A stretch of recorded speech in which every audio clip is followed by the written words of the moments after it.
Hi guys! So, ginawa ko tong video na to answer yung mga question dun sa mini vlog ko about sa pag-withdraw ko ng MP2 savings sa Pag-ibig. So, for context, yung Pag-ibig kasi may dalawang savings siya, MP1 and MP2. So, yung MP1, gagawa na lang ako ng separate na video kung paano siya kiniklaim at kung kailan siya pwedeng i-claim. Punta muna tayo sa MP1. Yung MP1, yun yung dinededuct sa atin ni employer na 200 pesos. Tapos, naglalagay din si employer ng 200, so nagiging 400 siya. So, monthly, yun yung dinededuct sa atin. So, hindi yun yung winidraw ko. Ang winidraw ko dun sa video is yung MP2. Yung MP2 is, siya, voluntary siya na savings. Hindi siya compulsory. Nasa iyo kung gusto mong mag-open ng MP2. Basta member ka ng Pag-ibig, pwede kang mag-open ng MP2. And then, yung MP2 kasi na yun is 5 years siya doon na savings. Hindi siya yung mga type of savings na anytime mo kailangan withdrawin mo, hindi. May maturity siya which is 5 years.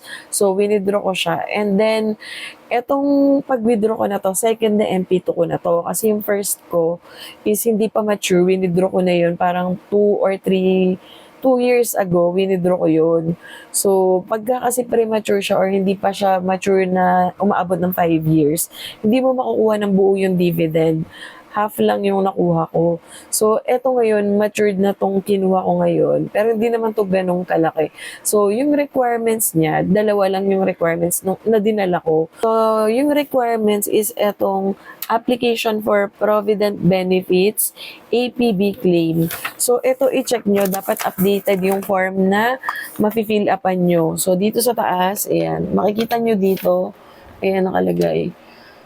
V09 dapat 2025 kasi 2024 pa itong na-fill upan ko, kaya pagdating ko doon pinaulit to sa akin. Buti na lang hindi mahaba yung pila, kaya naulit ko siya agad.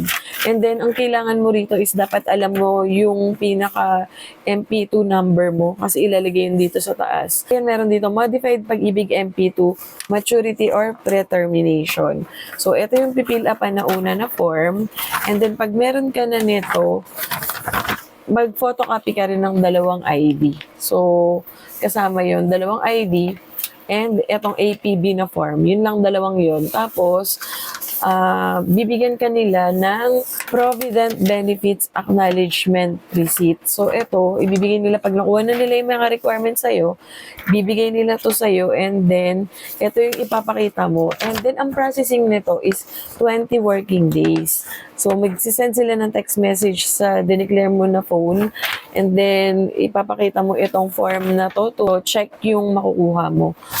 Meron ding option na online. Pwede ka ring mag-withdraw online actually. Pero, mas prefer ko kasi napuntahan. Kasi, before, pag naglo-loan ako ng online, ang tagal hindi umaandar yung check dun sa pinaka, yung box. 3 box kasi yun pag pinaprocess na. So, hindi siya umaandar dun. May problem pala.